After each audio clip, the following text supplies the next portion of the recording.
This is part B of the running of the Class 150 DMU 2-cart set from Bachmann.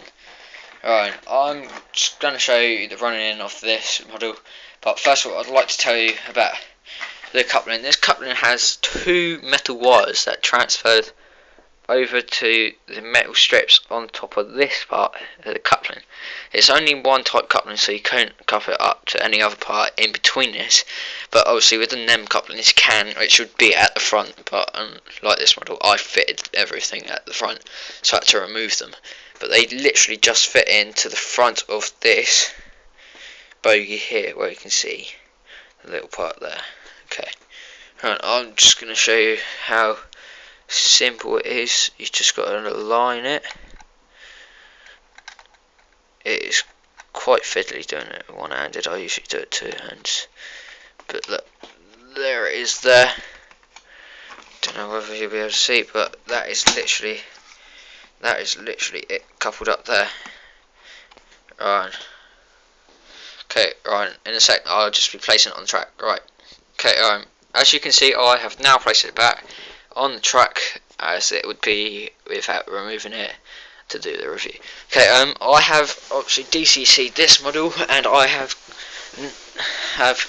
named it on the Dakota number 2 purely because it's the second model I had chipped, and I'm just running it from the Pendolino, which is number 2, and I have now updated the Flying Scotsman to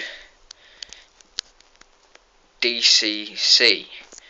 The Dakota I used was a Hornby plain type Dakota. It was a 4-function one, but I'm glad that I've done this now. I've just got to buy a few more points over there, but I don't really want to overdo it. But as you can see, these are the leftovers of the models that are only in DC now, because they haven't got no DCC ready bin parts in them, so I'm going to leave them for the time being until I get any soldering iron or anything to DCC them. But I'm probably not going to DCC the Intercity one, considering it's about 20 years old, and that's all that I got it for £17.50 at a model railway convention.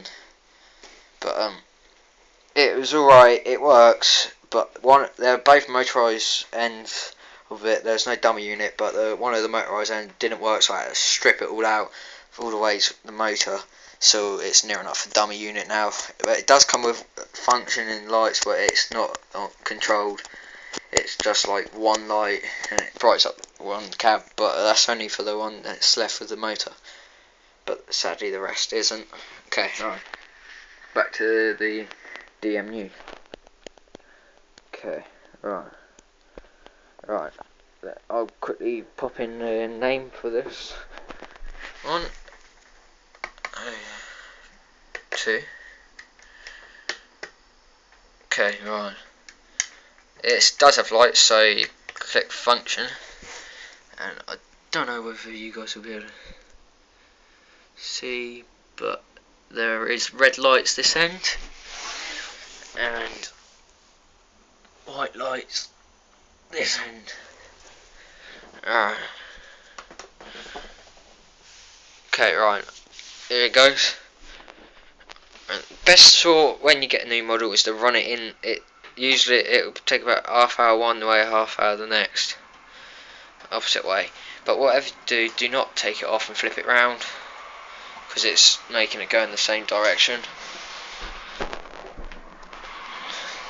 I don't know whether you've noticed, but I did have a big white little shelf thing up in here, but the Velcro went on it, and it's currently just sitting over there because of the fact it keeps falling down, and I had to purchase some more 3-in-1 oil because the rest of it just burst and fell all over the floor. As you can see, it's very nice, but this model does not tilt like the Pendolino. It's just a normal DMU. That's a wooden tilt. Okay. I'll show you a clip of it coming around the other way. Thanks for watching. Please feel free to comment and subscribe. Thank you. Bye.